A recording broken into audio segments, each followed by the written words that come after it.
this morning related to the will of God.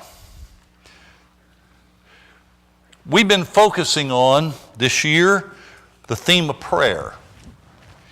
And this traditional hymn that we have just sung on the sweet will of God probably captures more than any other song in our history the great challenge that we have to be the people of God and what that means to be involved in surrendering our will so that that can actually happen. This lesson of submission of our will to the will of God as we think about the Lord's Prayer. Our Father who art in heaven, hallowed be thy name. Thy kingdom come, thy will be done on earth as in heaven.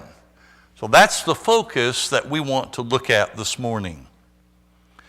In my life, I have had several painful lessons about surrendering my will. A week ago, yesterday, you may remember how beautiful that particular Saturday was. And as I was helping Nancy around outside doing a little bit of landscaping, it came time to put some fertilizer stakes around our rose bushes. And we've noticed through the years that when you do that, those bushes respond well and they look nice. Well, in this particular rose bush, things weren't going quite so well, and I couldn't get the stake exactly where I needed so I could take the hammer and hammer it down into the ground. And so at a particular point, I decided to impose my will against that rose bush.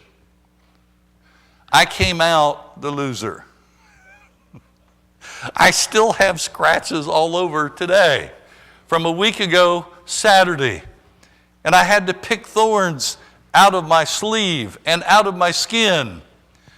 We all have those moments of thorn bush in our life when we try to impose our will and make things happen like we think they ought to happen.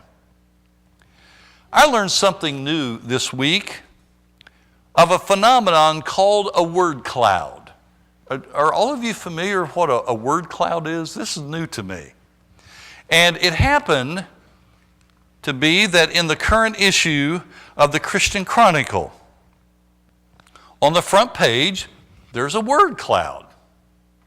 And a word cloud, this was based on a survey of people responding on what is a Church of Christ. And the bigger the word, it's supposed to represent more responses on the survey to answer that question.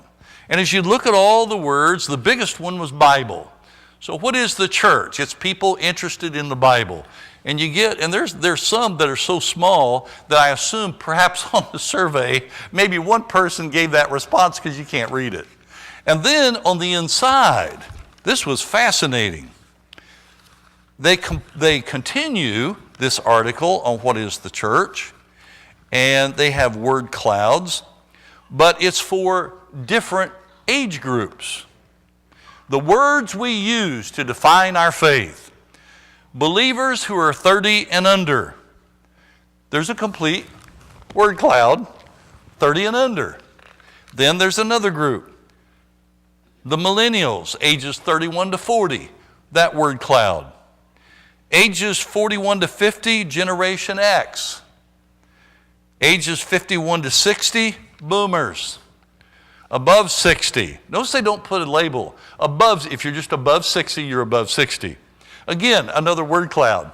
As I look through here, what I could not find, and I've looked and looked, and maybe it's in small print, what was not in any one of these 5 word clouds was the complete expression, doing God's will. Interesting.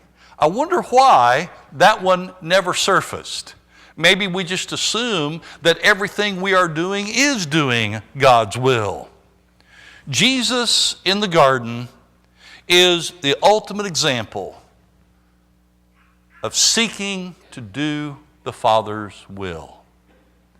I can't imagine Jesus' agony in the garden. The gospel writers try to prepare us for that, try to paint the picture for us that his sweat dropping from his forehead, as it were great drops of blood, to imagine the intensity and agony of his being in the garden. Yes, Jesus knew God's will, but I think when he was in the garden in that moment of agony, he was seeking God's will, surrendering his own will so that God's will could be accomplished.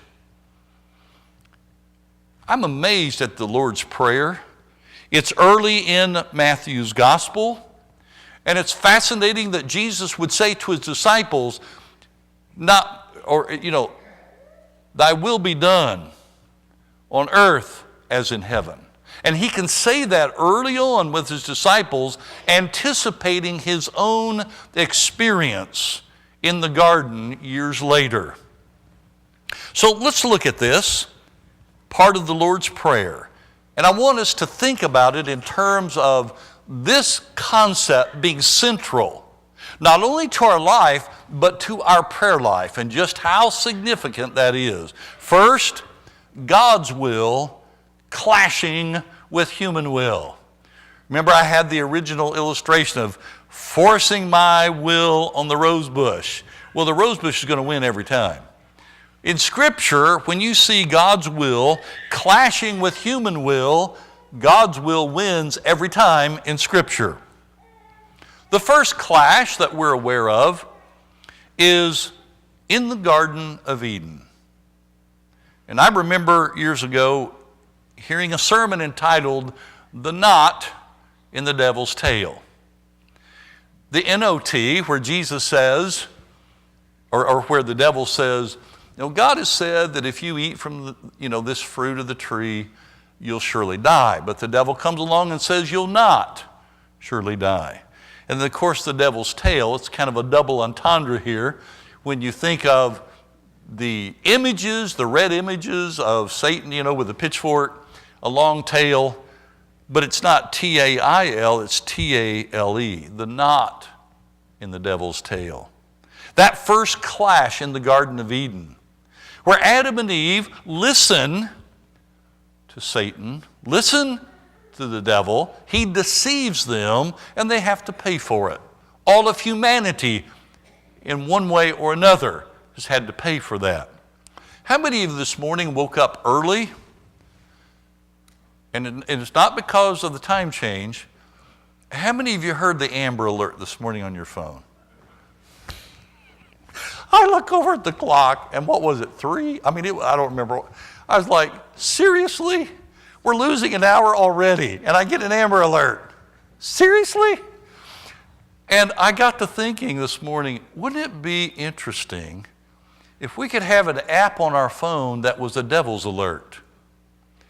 That right when Satan was about to get us sucked into doing our own will, clashing with God's will, we could get that beep beep on our phone. That God would alert us through the devil's app. Well, I think that's the way the Spirit is supposed to work in our hearts. That the Spirit of God, when we're in tune with the will of God, and we're allowing, and we know that we're allowing Jesus to dwell in our hearts as he promises he will, that is sort of our heart's app for the devil's alert. And we need to be sensitive to that. The second clash was during the time of Noah. Think about the flood of Noah.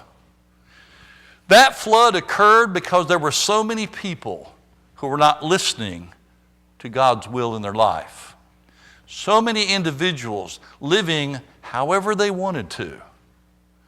And this is just one example in Scripture of how we are brought face to face with how God feels when human beings decide we're not going to live according to we're going to live according to the way we want to live.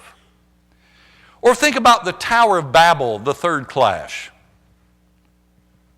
I'm always amazed at this narrative in Genesis because I can't imagine what it would have been like. But you've got apparently master builders who are all together. They've got this one grand architect blue plan a blueprint plan, and I guess it's going to according to the way they want, because they said, we're building this to reach into the high heavens to make a name for ourselves. And God said, let's go down and visit and see what's going on. Well, when God makes that divine epiphany, he manifests it in terms of all of a sudden, people who are working on this grand project, they begin speaking in other languages, and they cannot communicate with one another. That ability to talk and work together is gone. Again, the human will clashing with the divine will.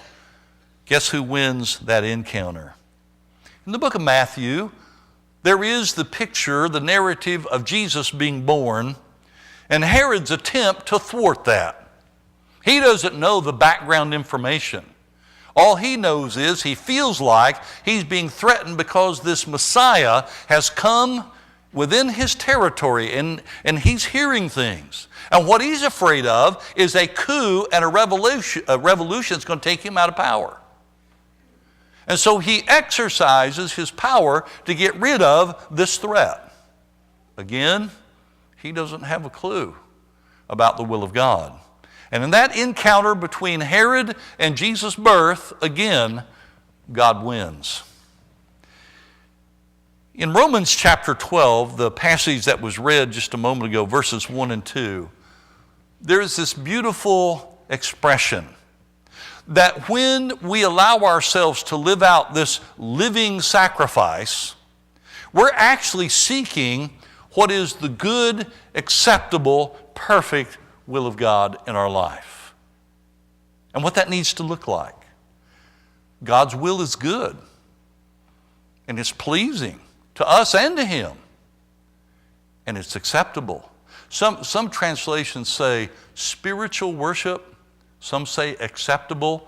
The word there is kind of reasonable is the word. English translators don't know what to do with it because it's a word which kind of meant reasoning, but Paul's talking about God's will, and he's talking about our spiritual transformation and renewal of our minds. So what do you do with that? And I almost am convinced that Paul is saying something like this. When you pull all of that together, and I'm trying to help you put the pieces together of how to live the will of God, this is the only thing that makes sense. Here's what makes sense. Allowing God's Spirit to renew our minds so we can live for God. Then there's God's will done in heaven. God's will done in heaven, let it be done on earth as in heaven. In Luke chapter 10:18, Jesus makes a comment as he sends out the 12 that I wish he had given more information. He says to his disciples, I saw Satan fall like lightning from heaven. Oh, I've often wished we knew more about that. Here's what I'm convinced of, though. Satan, in whatever way, was trying to impose his will. And God goes, no way. And so Jesus saw Satan fall like lightning from heaven. He lost that battle. In Acts 7:55 through 56, as Stephen is dying, those who are so dead set on silencing his witness, and they are there, and of course Saul's holding his clothes, but they are there throwing stones, his very life being crushed out of him. He knows and he can see in that dying vision the will of God being unfolded. In Romans chapter 1 verse 18, there is this reference by Paul about God's will being done on earth. And it has a twofold reference. It is God's wrath, his anger toward those, both present and in the future, who just totally disregard him, but then also his gracious gift of love, because there are those here on earth and the future who love God so much, they're willing to do whatever it takes to follow his will. God's will then be done on earth. That's through the church. God's design is that through the church His will be done on earth. In Acts 2:23 through 24, God's will was apparent in raising Jesus from the dead. Just this past week, I told someone who was sharing with me a very difficult time in their life, a critical dynamic in the ministry of Jesus. And I was put onto it by a Christian writer who in the article that he wrote had a very simple title, and it sounds paradoxical, like it doesn't make sense. But the title was called Active Waiting. Active waiting. And the point that he made was, in Jesus' ministry, all up to the point when he was betrayed in the garden, his ministry was characterized by very active ministry and activities. He taught, he raised people from the dead, he clashed with the religious leaders, he was constantly mentoring his disciples, he was responding to the crowds. I mean, it's very, very active. It's so active, in fact, that Mark, in his kind of unique presentation of Jesus, uses the word immediately over and over and over. And it's almost as if when you read the Gospel of Mark from chapter 1 through chapter 16 and you get done, you're out of breath. Jesus' ministry, immediately. But at the point of his betrayal where he's handed over, all of a sudden, everything changes. Instead of Jesus' ministry being very active, he moves to the point where he's totally passive. At this point, everything in his ministry is done to him. The ultimate being that God raised him from the dead. And it's kind of an interesting point of discussion, and you might want to generate some interesting thought on this. I suppose Jesus had the power to raise himself from the dead. I think he could have done that. But look at how it actually happened. Every single time in the New Testament, when it talks about Jesus being raised from the dead, Jesus didn't do it. None of the apostles did it. God raised Jesus from the dead. And this Christian writer goes ahead and makes this point. Sometimes our greatest opportunity for God to work through us and our greatest ministry occurs when we are passive and we let God work through us. And we need to think about what that might mean. God's will done on earth.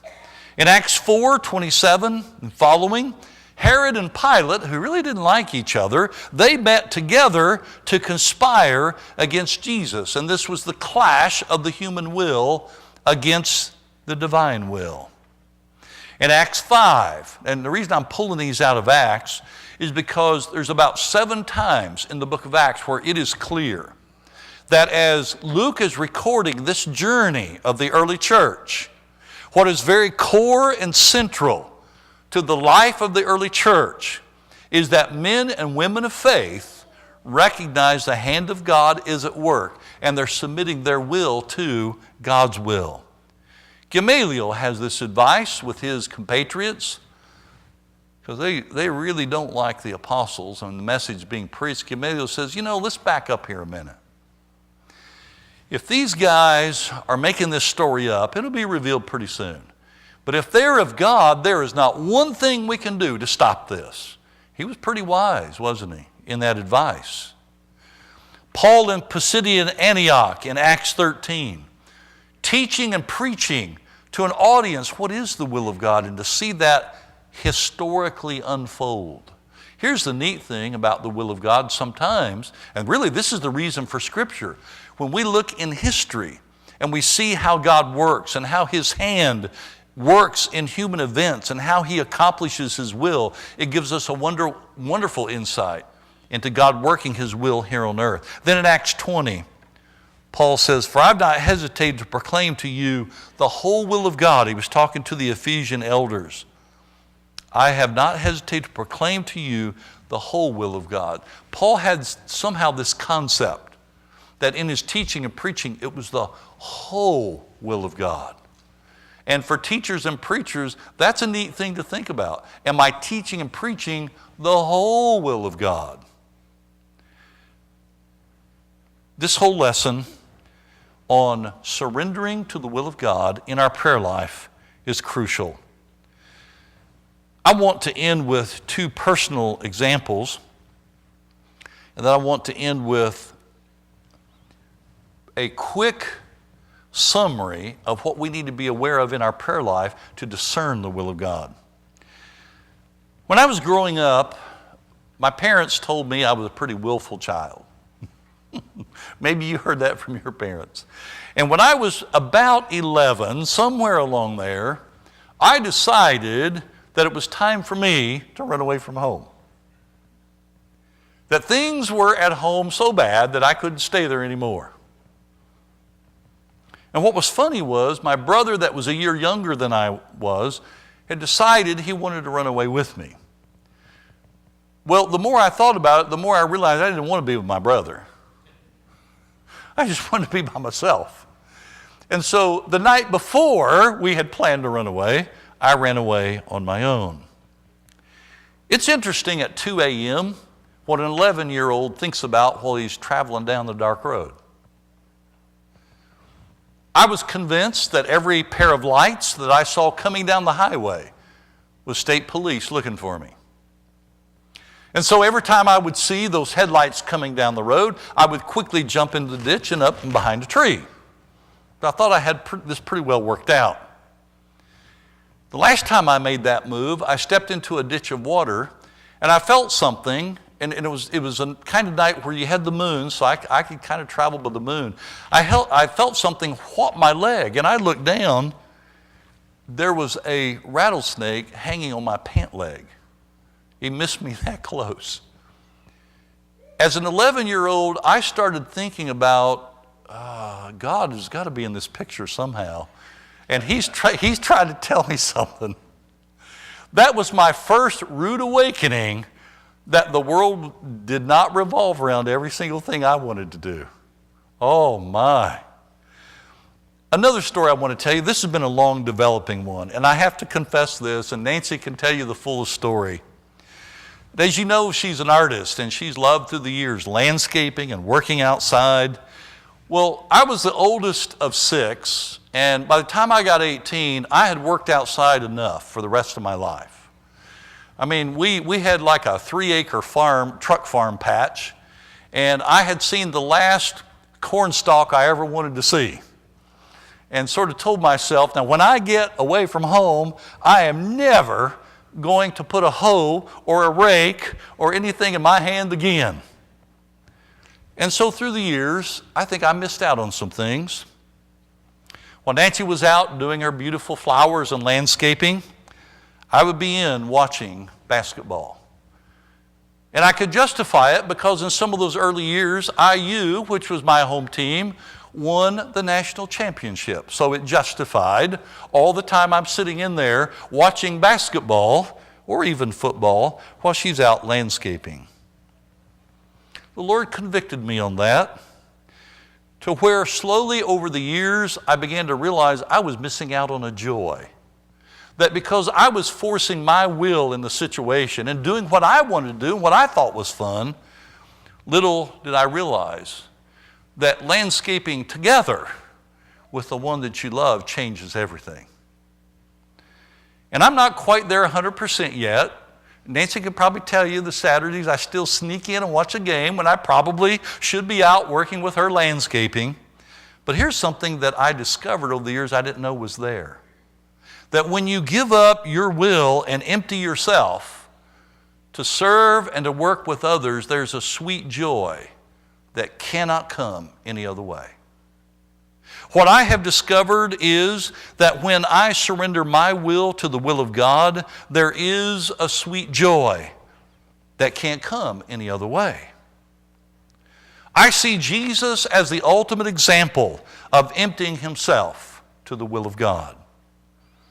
And when we sang the song just a moment ago, some of these verses in the sweet will of God were incredible. Let me make reference to a couple of phrases, and then I'll finish with this particular guideline for our prayer. My stubborn will at last has yielded. I would be thine and thine alone. And this is the prayer my lips are bringing, Lord, let in me your will be done. I'm tired of sin, footsore and weary. The darksome path has dreary grown, and now a light has risen to cheer me. I find in thee my star, my sun. There's the discovery. When you submit your will to the will of God, there is a sweetness and joy that cannot be found in any other way. Some of you may know the writer Philip Keller. He's famous for writing the book, A Shepherd Looks at Psalm 23. That's the one that people most know him for. But he also has written a book called A Layman Looks at the Lord's Prayer. And I want to share this with you by way of closing. He says, here are 7 sure guidelines to assist one in finding and doing God's will in your prayer life. Number 1, is it definitely in agreement with God's will expressed and written in His Word? If so, fine. If not, don't do it. Number 2, have you faced a similar situation before? If so, what did God show you as His will then? And if you made a mistake, don't repeat it. Number 3, if the decision is difficult and far beyond you, seek the wise and prayerful counsel of mature and godly persons who have the mind of Christ and know how to ascertain the will of God. Number 4, make the matter one of a quiet but earnest prayer. Ask God, your Father, by His Spirit to impress upon you distinctly, by a deep inner conviction, what the proper course of action is. Number 5, our fathers endowed us with a fund of wholesome and practical knowledge, which He expects us to use. We ignore it at our own risk. Number 6, expect and wait to see events and circumstances surrounding this situation alter in such a manner as to influence your mind and will in determining God's will. Time takes care of many decisions, and we're prone to be too impatient and hasty. God is seldom in a great rush about doing His will. And then number 7, anticipate that as time goes on, the way will either open or the way will close for you to proceed along any given course. This should be accompanied by a sense of acceptance and gladness that you're being made aware of God's will, happiness in doing it, and peace about it. Our Father who art in heaven, hallowed be thy name. Thy kingdom come, thy will be done on earth as it is in heaven. If you need to do God's will this morning, won't you respond to the good news while we stand and sing?